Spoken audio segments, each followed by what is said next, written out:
ಬಳ್ಳಾರಿಯಲ್ಲಿ ಈಗಲೂ ಕೂಡ ವಾಲ್ಮೀಕಿ ಪುತ್ಥಳಿ ಅನಾವರಣ ಕಾರ್ಯಕ್ರಮದ ಆ ಬಂಟಿಂಗ್ಸ್ ಹಾಗೆ ಬ್ಯಾನರ್ ಕಟ್ಟೋ ವಿಚಾರ ಪ್ರಾರಂಭವಾದ ಗಲಾಟೆಯದ್ದೇ ಚರ್ಚೆ ಇದೆ. ಇನ್ಫ್ಯಾಕ್ಟ್ ಬಳ್ಳಾರಿಯಿಂದ ಪ್ರಾರಂಭವಾಗಿ ಇಡೀ ರಾಜ್ಯಕ್ಕೆ ವ್ಯಾಪಿಸಿದೆ ಇದೇ ಚರ್ಚೆ ರಾಜಕೀಯ ವಲಯದಲ್ಲಿ. ಅದರಲ್ಲೂ ಇವತ್ತಿನ ಇಡೀ ದಿನದ ಚರ್ಚೆ ಸೀಮಿತವಾಗಿರೋದು ಬುಲೆಟ್ ವಿಚಾರಕ್ಕೆ ಸಂಬಂಧಪಟ್ಟಂತೆ. ಒಂದರ್ಥದಲ್ಲಿ 9mm bullet versus 12mm bullet ಅನ್ನೋ ರೀತಿಯಲ್ಲಿ ಹೋಗಿದೆ ಪರಿಸ್ಥಿತಿ. ಅಸಲಿಗೆ ನೂರಾರು ಸುತ್ತು ಗುಂಡನ್ನ ಆ ರಾತ್ರಿ ಹಾರಿಸಲಾಗಿದೆ ಅನ್ನೋದಕ್ಕೆ ಸಾಕ್ಷ್ಯಗಳು ಲಭ್ಯ ಆಗ್ತಾ ಇದೆ. ಇದೇ ಆರೋಪ ಶ್ರೀರಾಮುಲು ಅವರ ಕಡೆಯಿಂದ ಕೂಡ ಬರ್ತಾ ಇದೆ. ಶಾಸಕ ಭರತ್ ರೆಡ್ಡಿ ಅವರ ಆಪ್ತ ಸತೀಶ್ ರೆಡ್ಡಿ ಅವರ ಗನ್ಮ್ಯಾನ್ಗಳ ಗನ್ನಿಂದ ಹಾರಿದ ಬುಲೆಟ್ನಿಂದ ರಾಜಶೇಖರನ ಸಾವಾಯಿತಾ? ಟಾರ್ಗೆಟ್ ಇದ್ದಿದ್ದು ಜನಾರ್ದನ ರೆಡ್ಡಿ ಶ್ರೀರಾಮುಲು ಅವರನ್ನ ಕೊಲ್ಲೋದ?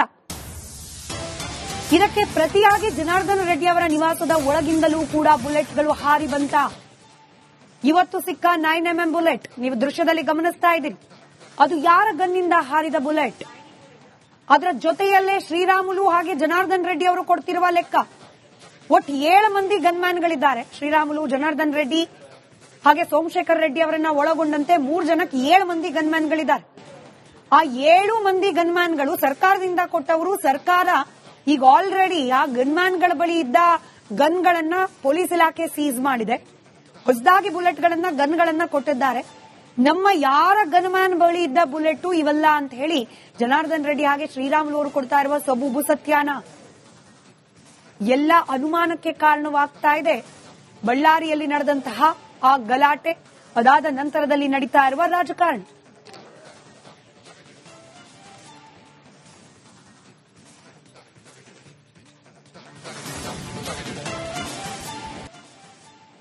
ಬಳ್ಳಾರಿಯಲ್ಲಿ ಈಗಲೂ ಕೂಡ ವಾಲ್ಮೀಕಿ ಪುತ್ಥಳಿ ಅನಾವರಣ ಕಾರ್ಯಕ್ರಮದ ಆ ಬಂಟಿಂಗ್ಸ್ ಹಾಗೆ ಬ್ಯಾನರ್ ಕಟ್ಟೋ ವಿಚಾರ ಪ್ರಾರಂಭವಾದ ಗಲಾಟೆಯದ್ದೇ ಚರ್ಚೆ ಇದೆ. ಇನ್ಫ್ಯಾಕ್ಟ್ ಬಳ್ಳಾರಿಯಿಂದ ಪ್ರಾರಂಭವಾಗಿ ಇಡೀ ರಾಜ್ಯಕ್ಕೆ ವ್ಯಾಪಿಸಿದೆ ಇದೇ ಚರ್ಚೆ ರಾಜಕೀಯ ವಲಯದಲ್ಲಿ. ಅದರಲ್ಲೂ ಇವತ್ತಿನ ಇಡೀ ದಿನದ ಚರ್ಚೆ ಸೀಮಿತವಾಗಿರೋದು ಬುಲೆಟ್ ವಿಚಾರಕ್ಕೆ ಸಂಬಂಧಪಟ್ಟಂತೆ. ಒಂದರ್ಥದಲ್ಲಿ 9mm bullet versus 12mm bullet ಅನ್ನೋ ರೀತಿಯಲ್ಲಿ ಹೋಗಿದೆ ಪರಿಸ್ಥಿತಿ. ಅಸಲಿಗೆ ನೂರಾರು ಸುತ್ತು ಗುಂಡನ್ನ ಆ ರಾತ್ರಿ ಹಾರಿಸಲಾಗಿದೆ ಅನ್ನೋದಕ್ಕೆ ಸಾಕ್ಷ್ಯಗಳು ಲಭ್ಯ ಆಗ್ತಾ ಇದೆ. ಇದೇ ಆರೋಪ ಶ್ರೀರಾಮುಲು ಅವರ ಕಡೆಯಿಂದ ಕೂಡ ಬರ್ತಾ ಇದೆ. ಶಾಸಕ ಭರತ್ ರೆಡ್ಡಿ ಅವರ ಆಪ್ತ ಸತೀಶ್ ರೆಡ್ಡಿ ಅವರ ಗನ್ಮ್ಯಾನ್ಗಳ ಗನ್ನಿಂದ ಹಾರಿದ ಬುಲೆಟ್ನಿಂದ ರಾಜಶೇಖರನ ಸಾವಾಯಿತಾ? ಟಾರ್ಗೆಟ್ ಇದ್ದಿದ್ದು ಜನಾರ್ದನ ರೆಡ್ಡಿ ಶ್ರೀರಾಮುಲು ಅವರನ್ನ ಕೊಲ್ಲೋದ? ಇದಕ್ಕೆ ಪ್ರತಿಯಾಗಿ ಜನಾರ್ದನ ರೆಡ್ಡಿ ಅವರ ನಿವಾಸದ ಒಳಗಿಂದಲೂ ಕೂಡ ಬುಲೆಟ್ಗಳು ಹಾರಿ ಬಂತ?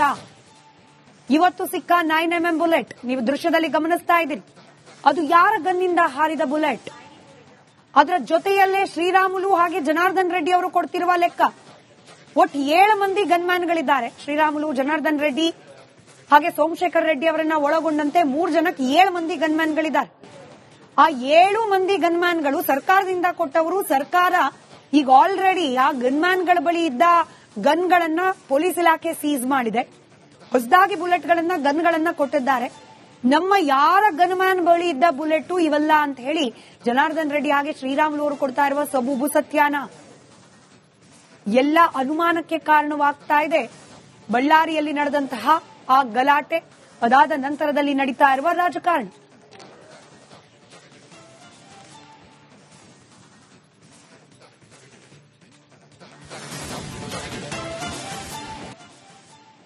ಬಳ್ಳಾರಿಯಲ್ಲಿ ಈಗಲೂ ಕೂಡ ವಾಲ್ಮೀಕಿ ಪುತ್ಥಳಿ ಅನಾವರಣ ಕಾರ್ಯಕ್ರಮದ ಆ ಬಂಟಿಂಗ್ಸ್ ಹಾಗೆ ಬ್ಯಾನರ್ ಕಟ್ಟೋ ವಿಚಾರ ಪ್ರಾರಂಭವಾದ ಗಲಾಟೆಯದ್ದೇ ಚರ್ಚೆ ಇದೆ. ಇನ್ಫ್ಯಾಕ್ಟ್ ಬಳ್ಳಾರಿಯಿಂದ ಪ್ರಾರಂಭವಾಗಿ ಇಡೀ ರಾಜ್ಯಕ್ಕೆ ವ್ಯಾಪಿಸಿದೆ ಇದೇ ಚರ್ಚೆ ರಾಜಕೀಯ ವಲಯದಲ್ಲಿ. ಅದರಲ್ಲೂ ಇವತ್ತಿನ ಇಡೀ ದಿನದ ಚರ್ಚೆ ಸೀಮಿತವಾಗಿರೋದು ಬುಲೆಟ್ ವಿಚಾರಕ್ಕೆ ಸಂಬಂಧಪಟ್ಟಂತೆ. ಒಂದರ್ಥದಲ್ಲಿ 9mm bullet versus 12mm bullet ಅನ್ನೋ ರೀತಿಯಲ್ಲಿ ಹೋಗಿದೆ ಪರಿಸ್ಥಿತಿ. ಅಸಲಿಗೆ ನೂರಾರು ಸುತ್ತು ಗುಂಡನ್ನ ಆ ರಾತ್ರಿ ಹಾರಿಸಲಾಗಿದೆ ಅನ್ನೋದಕ್ಕೆ ಸಾಕ್ಷ್ಯಗಳು ಲಭ್ಯ ಆಗ್ತಾ ಇದೆ. ಇದೇ ಆರೋಪ ಶ್ರೀರಾಮುಲು ಅವರ ಕಡೆಯಿಂದ ಕೂಡ ಬರ್ತಾ ಇದೆ. ಶಾಸಕ ಭರತ್ ರೆಡ್ಡಿ ಅವರ ಆಪ್ತ ಸತೀಶ್ ರೆಡ್ಡಿ ಅವರ ಗನ್ಮ್ಯಾನ್ಗಳ ಗನ್ನಿಂದ ಹಾರಿದ ಬುಲೆಟ್ನಿಂದ ರಾಜಶೇಖರನ ಸಾವಾಯಿತಾ? ಟಾರ್ಗೆಟ್ ಇದ್ದಿದ್ದು ಜನಾರ್ದನ ರೆಡ್ಡಿ ಶ್ರೀರಾಮುಲು ಅವರನ್ನ ಕೊಲ್ಲೋದ? ಇದಕ್ಕೆ ಪ್ರತಿಯಾಗಿ ಜನಾರ್ದನ ರೆಡ್ಡಿ ಅವರ ನಿವಾಸದ ಒಳಗಿಂದಲೂ ಕೂಡ ಬುಲೆಟ್ಗಳು ಹಾರಿ ಬಂತ? ಇವತ್ತು ಸಿಕ್ಕ 9mm ಬುಲೆಟ್ ನೀವು ದೃಶ್ಯದಲ್ಲಿ ಗಮನಿಸ್ತಾ ಇದ್ದೀರಿ. ಅದು ಯಾರ ಗನ್ನಿಂದ ಹಾರಿದ ಬುಲೆಟ್? ಅದರ ಜೊತೆಯಲ್ಲೇ ಶ್ರೀರಾಮುಲು ಹಾಗೆ ಜನಾರ್ದನ್ ರೆಡ್ಡಿ ಅವರು ಕೊಡ್ತಿರುವ ಲೆಕ್ಕ ಒಟ್ಟು 7 ಮಂದಿ ಗನ್ಮ್ಯಾನ್ಗಳಿದ್ದಾರೆ. ಶ್ರೀರಾಮುಲು, ಜನಾರ್ದನ್ ರೆಡ್ಡಿ ಹಾಗೆ ಸೋಮಶೇಖರ್ ರೆಡ್ಡಿ ಅವರನ್ನ ಒಳಗೊಂಡಂತೆ 3 ಜನಕ್ಕೆ 7 ಮಂದಿ ಗನ್ಮ್ಯಾನ್ಗಳಿದ್ದಾರೆ. ಆ 7 ಮಂದಿ ಗನ್ಮ್ಯಾನ್ಗಳು ಸರ್ಕಾರದಿಂದ ಕೊಟ್ಟವರು. ಸರ್ಕಾರ ಈಗ ಆಲ್ರೆಡಿ ಆ ಗನ್ಮ್ಯಾನ್ಗಳ ಬಳಿ ಇದ್ದ ಗನ್ಗಳನ್ನ ಪೊಲೀಸ್ ಇಲಾಖೆ ಸೀಸ್ ಮಾಡಿದೆ. ಹೊಸದಾಗಿ ಬುಲೆಟ್ಗಳನ್ನ ಗನ್ಗಳನ್ನ ಕೊಟ್ಟಿದ್ದಾರೆ. ನಮ್ಮ ಯಾರ ಗನ್ಮ್ಯಾನ್ ಬಳಿ ಇದ್ದ ಬುಲೆಟ್ ಇವೆಲ್ಲ ಅಂತ ಹೇಳಿ ಜನಾರ್ದನ್ ರೆಡ್ಡಿ ಹಾಗೆ ಶ್ರೀರಾಮುಲು ಅವರು ಕೊಡ್ತಾ ಇರುವ ಸಬೂಬು ಸತ್ಯಾನ ಎಲ್ಲ ಅನುಮಾನಕ್ಕೆ ಕಾರಣವಾಗ್ತಾ ಇದೆ. ಬಳ್ಳಾರಿಯಲ್ಲಿ ನಡೆದಂತಹ ಆ ಗಲಾಟೆ, ಅದಾದ ನಂತರದಲ್ಲಿ ನಡೀತಾ ಇರುವ ರಾಜಕಾರಣ.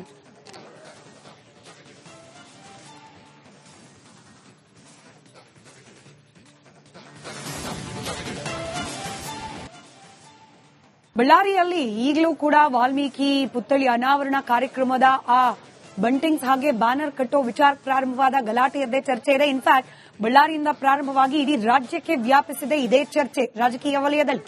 ಅದರಲ್ಲೂ ಇವತ್ತಿನ ಇಡೀ ದಿನದ ಚರ್ಚೆ ಸೀಮಿತವಾಗಿರೋದು ಬುಲೆಟ್ ವಿಚಾರಕ್ಕೆ ಸಂಬಂಧಪಟ್ಟಂತೆ. ಒಂದರ್ಥದಲ್ಲಿ 9mm bullet versus 12mm bullet ಅನ್ನೋ ರೀತಿಯಲ್ಲಿ ಹೋಗಿದೆ ಪರಿಸ್ಥಿತಿ. ಅಸಲಿಗೆ 100 ಸುತ್ತು ಗುಂಡನ್ನ ಆ ರಾತ್ರಿ ಹಾರಿಸಲಾಗಿದೆ ಅನ್ನೋದಕ್ಕೆ ಸಾಕ್ಷ್ಯಗಳು ಲಭ್ಯ ಆಗ್ತಾ ಇದೆ. ಇದೇ ಆರೋಪ ಶ್ರೀರಾಮುಲು ಅವರ ಕಡೆಯಿಂದ ಕೂಡ ಬರ್ತಾ ಇದೆ. ಶಾಸಕ ಭರತ್ ರೆಡ್ಡಿ ಅವರ ಆಪ್ತ ಸತೀಶ್ ರೆಡ್ಡಿ ಅವರ ಗನ್ಮ್ಯಾನ್ಗಳ ಗನ್ನಿಂದ ಹಾರಿದ ಬುಲೆಟ್ನಿಂದ ರಾಜಶೇಖರನ ಸಾವಾಯಿತ. ಟಾರ್ಗೆಟ್ ಇದ್ದಿದ್ದು ಜನಾರ್ದನ ರೆಡ್ಡಿ ಶ್ರೀರಾಮುಲು ಅವರನ್ನ ಕೊಲ್ಲೋದ. ಇದಕ್ಕೆ ಪ್ರತಿಯಾಗಿ ಜನಾರ್ದನ ರೆಡ್ಡಿ ಅವರ ನಿವಾಸದ ಒಳಗಿಂದಲೂ ಕೂಡ ಬುಲೆಟ್ಗಳು ಹಾರಿ ಬಂತ. ಇವತ್ತು ಸಿಕ್ಕ 9mm ಬುಲೆಟ್ ನೀವು ದೃಶ್ಯದಲ್ಲಿ ಗಮನಿಸ್ತಾ ಇದ್ದೀರಿ. ಅದು ಯಾರ ಗನ್ನಿಂದ ಹಾರಿದ ಬುಲೆಟ್? ಅದರ ಜೊತೆಯಲ್ಲೇ ಶ್ರೀರಾಮುಲು ಹಾಗೆ ಜನಾರ್ದನ್ ರೆಡ್ಡಿ ಅವರು ಕೊಡ್ತಿರುವ ಲೆಕ್ಕ ಒಟ್ಟು 7 ಮಂದಿ ಗನ್ಮ್ಯಾನ್ಗಳಿದ್ದಾರೆ. ಶ್ರೀರಾಮುಲು, ಜನಾರ್ದನ್ ರೆಡ್ಡಿ ಹಾಗೆ ಸೋಮಶೇಖರ್ ರೆಡ್ಡಿ ಅವರನ್ನ ಒಳಗೊಂಡಂತೆ 3 ಜನಕ್ಕೆ 7 ಮಂದಿ ಗನ್ಮ್ಯಾನ್ಗಳಿದ್ದಾರೆ. ಆ 7 ಮಂದಿ ಗನ್ಮ್ಯಾನ್ಗಳು ಸರ್ಕಾರದಿಂದ ಕೊಟ್ಟವರು. ಸರ್ಕಾರ ಈಗ ಆಲ್ರೆಡಿ ಆ ಗನ್ಮ್ಯಾನ್ಗಳ ಬಳಿ ಇದ್ದ ಗನ್ಗಳನ್ನ ಪೊಲೀಸ್ ಇಲಾಖೆ ಸೀಸ್ ಮಾಡಿದೆ. ಹೊಸದಾಗಿ ಬುಲೆಟ್ಗಳನ್ನ ಗನ್ಗಳನ್ನ ಕೊಟ್ಟಿದ್ದಾರೆ. ನಮ್ಮ ಯಾರ ಗನ್ಮ್ಯಾನ್ ಬಳಿ ಇದ್ದ ಬುಲೆಟ್ ಇವೆಲ್ಲ ಅಂತ ಹೇಳಿ ಜನಾರ್ದನ್ ರೆಡ್ಡಿ ಹಾಗೆ ಶ್ರೀರಾಮುಲು ಅವರು ಕೊಡ್ತಾ ಇರುವ ಸಬೂಬು ಸತ್ಯಾನ ಎಲ್ಲ ಅನುಮಾನಕ್ಕೆ ಕಾರಣವಾಗ್ತಾ ಇದೆ. ಬಳ್ಳಾರಿಯಲ್ಲಿ ನಡೆದಂತಹ ಆ ಗಲಾಟೆ, ಅದಾದ ನಂತರದಲ್ಲಿ ನಡೀತಾ ಇರುವ ರಾಜಕಾರಣ.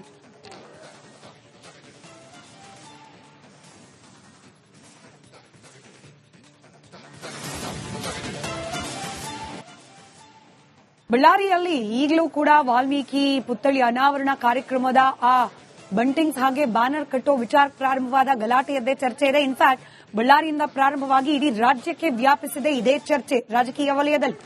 ಅದರಲ್ಲೂ ಇವತ್ತಿನ ಇಡೀ ದಿನದ ಚರ್ಚೆ ಸೀಮಿತವಾಗಿರೋದು ಬುಲೆಟ್ ವಿಚಾರಕ್ಕೆ ಸಂಬಂಧಪಟ್ಟಂತೆ. ಒಂದರ್ಥದಲ್ಲಿ 9mm bullet versus 12mm bullet ಅನ್ನೋ ರೀತಿಯಲ್ಲಿ ಹೋಗಿದೆ ಪರಿಸ್ಥಿತಿ. ಅಸಲಿಗೆ 100 ಸುತ್ತು ಗುಂಡನ್ನ ಆ ರಾತ್ರಿ ಹಾರಿಸಲಾಗಿದೆ ಅನ್ನೋದಕ್ಕೆ ಸಾಕ್ಷ್ಯಗಳು ಲಭ್ಯ ಆಗ್ತಾ ಇದೆ. ಇದೇ ಆರೋಪ ಶ್ರೀರಾಮುಲು ಅವರ ಕಡೆಯಿಂದ ಕೂಡ ಬರ್ತಾ ಇದೆ. ಶಾಸಕ ಭರತ್ ರೆಡ್ಡಿ ಅವರ ಆಪ್ತ ಸತೀಶ್ ರೆಡ್ಡಿ ಅವರ ಗನ್ಮ್ಯಾನ್ಗಳ ಗನ್ನಿಂದ ಹಾರಿದ ಬುಲೆಟ್ನಿಂದ ರಾಜಶೇಖರನ ಸಾವಾಯಿತ. ಟಾರ್ಗೆಟ್ ಇದ್ದಿದ್ದು ಜನಾರ್ದನ ರೆಡ್ಡಿ ಶ್ರೀರಾಮುಲು ಅವರನ್ನ ಕೊಲ್ಲೋದ. ಇದಕ್ಕೆ ಪ್ರತಿಯಾಗಿ ಜನಾರ್ದನ ರೆಡ್ಡಿ ಅವರ ನಿವಾಸದ ಒಳಗಿಂದಲೂ ಕೂಡ ಬುಲೆಟ್ಗಳು ಹಾರಿ ಬಂತ. ಇವತ್ತು ಸಿಕ್ಕ 9mm ಬುಲೆಟ್ ನೀವು ದೃಶ್ಯದಲ್ಲಿ ಗಮನಿಸ್ತಾ ಇದ್ದೀರಿ. ಅದು ಯಾರ ಗನ್ನಿಂದ ಹಾರಿದ ಬುಲೆಟ್? ಅದರ ಜೊತೆಯಲ್ಲೇ ಶ್ರೀರಾಮುಲು ಹಾಗೆ ಜನಾರ್ದನ್ ರೆಡ್ಡಿ ಅವರು ಕೊಡ್ತಿರುವ ಲೆಕ್ಕ ಒಟ್ಟು 7 ಮಂದಿ ಗನ್ಮ್ಯಾನ್ಗಳಿದ್ದಾರೆ. ಶ್ರೀರಾಮುಲು, ಜನಾರ್ದನ್ ರೆಡ್ಡಿ ಹಾಗೆ ಸೋಮಶೇಖರ್ ರೆಡ್ಡಿ ಅವರನ್ನ ಒಳಗೊಂಡಂತೆ 3 ಜನಕ್ಕೆ 7 ಮಂದಿ ಗನ್ಮ್ಯಾನ್ಗಳಿದ್ದಾರೆ. ಆ 7 ಮಂದಿ ಗನ್ಮ್ಯಾನ್ಗಳು ಸರ್ಕಾರದಿಂದ ಕೊಟ್ಟವರು. ಸರ್ಕಾರ ಈಗ ಆಲ್ರೆಡಿ ಆ ಗನ್ಮ್ಯಾನ್ಗಳ ಬಳಿ ಇದ್ದ ಗನ್ಗಳನ್ನ ಪೊಲೀಸ್ ಇಲಾಖೆ ಸೀಸ್ ಮಾಡಿದೆ. ಹೊಸದಾಗಿ ಬುಲೆಟ್ಗಳನ್ನ ಗನ್ಗಳನ್ನ ಕೊಟ್ಟಿದ್ದಾರೆ. ನಮ್ಮ ಯಾರ ಗನ್ಮ್ಯಾನ್ ಬಳಿ ಇದ್ದ ಬುಲೆಟ್ ಇವೆಲ್ಲ ಅಂತ ಹೇಳಿ ಜನಾರ್ದನ್ ರೆಡ್ಡಿ ಹಾಗೆ ಶ್ರೀರಾಮುಲು ಅವರು ಕೊಡ್ತಾ ಇರುವ ಸಬೂಬು ಸತ್ಯಾನ ಎಲ್ಲ ಅನುಮಾನಕ್ಕೆ ಕಾರಣವಾಗ್ತಾ ಇದೆ. ಬಳ್ಳಾರಿಯಲ್ಲಿ ನಡೆದಂತಹ ಆ ಗಲಾಟೆ, ಅದಾದ ನಂತರದಲ್ಲಿ ನಡೀತಾ ಇರುವ ರಾಜಕಾರಣ.